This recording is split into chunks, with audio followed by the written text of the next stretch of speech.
안녕하세요, 팡문이 기술자입니다. 오늘은 작업 9일차 중간 영상을 찍는 날인데요. 자, 9일 동안 제가 뭘 했는지 궁금하시죠? 근데 보시면 아직 좀 어수선하고 제 마음도 같이 어수선한데요. 과연 그래도 9일 동안 뭘 했는지 여러분들께 보여드릴게요. 자, 현관문부터 가시죠. 자, 현관문에 왔는데요. 이전에 40년이 넘은 문이었어요. 이 문을 새로운 문을 교체했는데 가장 흔히 쓰는 보급형 문이 18만 원대예요. 그런데 의뢰인분께서 현관문은 집의 얼굴이다고 말씀하셔서 약간 보급형보다 약간 그래도 높은 거, 이 문이 28만 원대거든요. 이 디자인이 어떠세요? 뭐 저는 나름대로 이쁘다 생각하는데 괜찮죠? 그 다음에 여기 샤시도 바꿨어요. 작은 방 샤시. 예림 자연창인데 예산은 협찬이 아니고 가성비가 좋아서 쓰는 건데 혹시나 저희들한테 약간의 뭐 협찬을 주시면 최선을 다해 보겠습니다. 감사합니다. 자, 이런 마무리 같은 건 아직 안 했어요. 이 마무리 같은 경우는 나중에 작업 후반에 가서 실리콘 작업을 마무리 지을 겁니다. 자, 안에 들어가서 설명을 드릴게요. 또 가시죠. 작은 방 앞에 문틀 앞에 제가 섰거든요. 먼저 한 개 정보를 드리자면 문틀은 뭐 9mm 문선, 12mm 문선, 무문선 뭐 이렇게 종류가 다양하잖아요. 근데 이 집이 가성비 컨셉이잖아요. 그래서 그냥 기성문 이 문을 가지고 왔는데 이 문의 가격이 13만 원에서 14만 원 정도 할 거예요. 근데 문이 문틀 두께에 따라서 가격이 달라지거든요. 그걸 참고해 주셨으면 될 것 같아요. 자, 바닥 한번 보실게요.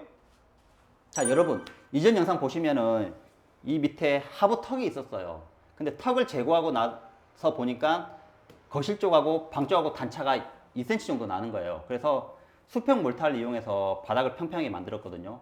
그러면 좋은 점이 뭐냐면 마루를 깔았을 때 평평한 느낌이 있어 좋은데 만약에 이쪽에 수평 몰타를 안 했다면 비탈지게 마루를 까는 거예요. 그러면 약간 이쪽으로 봤을 때 문 밑에가 약간 많이 떠요. 그래서 이왕이면 단차가 나면 수평 몰타를 이용해서 바닥을 잡는 게 좋다. 근데 잠시 수평 몰타이 뭔지 궁금하실 것 같은데 수평 몰타는 초보자들 위한 미장 제품이라 보시면 되는데 제품을 물하고 믹서해서 뿌려 놓으시면 자기가 이렇게 슬 풀리면서 단차를 맞춰주거든요. 그 역할을 해요. 이 수평 몰타 한 포에 한 14,000원 정도 합니다. 자, 알아두세요. 자, 이제 천장 작업을 한 걸 보실게요. 가시죠. 자, 천장 보세요. 이전 영상에서는 시멘트로 되어 있잖아요, 천장이. 그런데 지금은 목공을 대고 석고보드를 대서 제가 원하는 위치에 등을 달 수가 있어요. 그러면 방의 분위기가 더 환해지겠죠. 자, 작은 방은 설명할 게 별로 없으니까 화장실로 가시죠. 화장실에 왔는데요. 이전 영상에서 보시면 제 발밑으로 욕조가 있었고 오래된 타일이 있었잖아요. 욕조를 덜어내고 오래된 타일 위에 본드를 이용해서 타일을 붙였어요. 그런데 보시면 약간 어둡죠? 라인 자체가. 여러분들 집에 보시면 이렇게 하얗게 돼 있을 거예요. 타일과 타일 사이에 백시멘트를 넣는데 이런 행위를 매지 넣는 거라고 얘기를 하거든요. 저희들 같은 경우는 아직 벽타일만 붙여서 매지가 들어오지 않는 상태예요. 그 다음에 젠다이. 젠다이를 엔간하면 꼭 하세요. 젠다이 쓰임새가 뭐냐면 여러분들이 보면 치약, 칫솔 같은 거 올려놓을 때 그 다음에 여자분들 폼크렌징 많잖아요. 그 폼크렌징을 올려놓으면 쓰임새가 정말 좋답니다.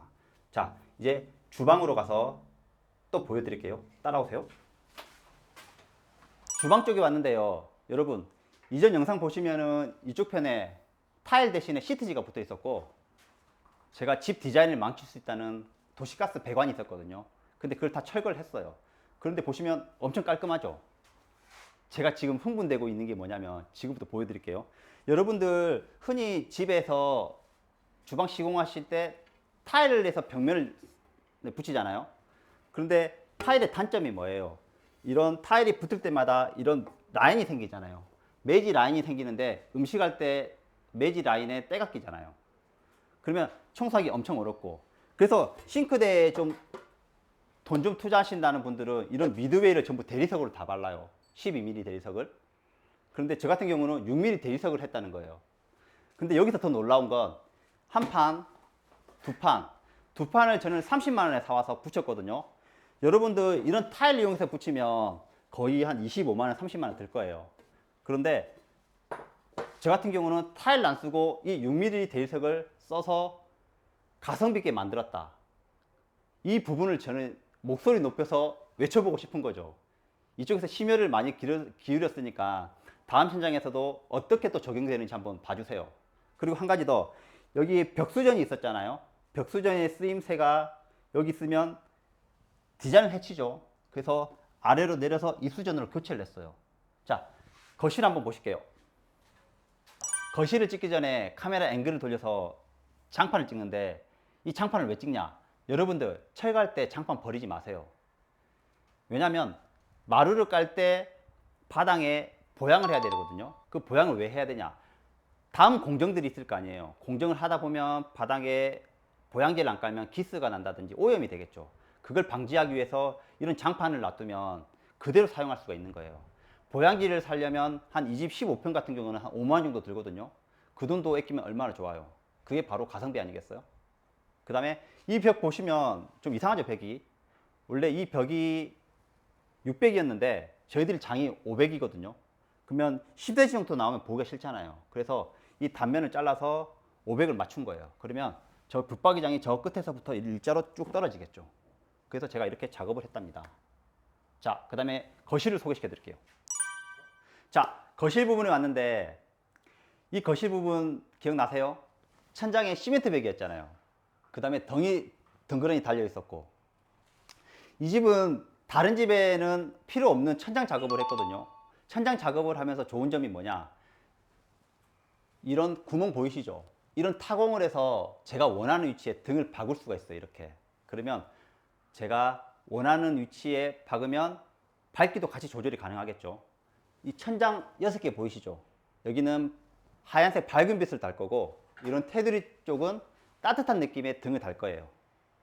자, 이 정도 보시고, 이거 기억나시죠?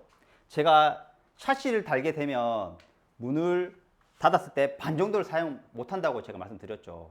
그래서 저희들 같은 경우는 이 폴딩 도어를 달았거든요.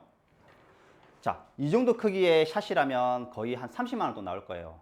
그런데 폴딩 도어는 한 3배 정도 더 비싸요. 그런데 3배 정도 비싼데도 이걸 추천드리는 이유가 개방감이 엄청 좋죠.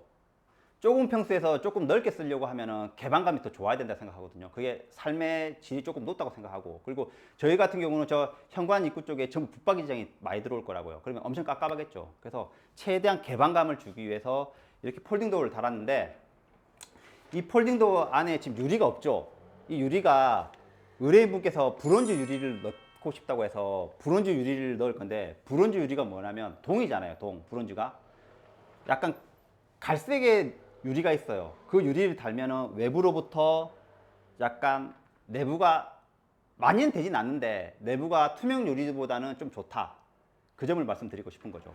그리고 단열로 치면은 샤시가 더 좋아요. 그거는 부인할 수 없는 건데, 단열 같은 경우는 보일러만 조금 더 올려놓으면은 더 넓게 쓸 수 있다는 장점이 있어요. 그러니까 이거는 본인이 판단하는 건데 의뢰인분께서는 이걸 선택하셨어요. 자, 바닥 한번 보실까요?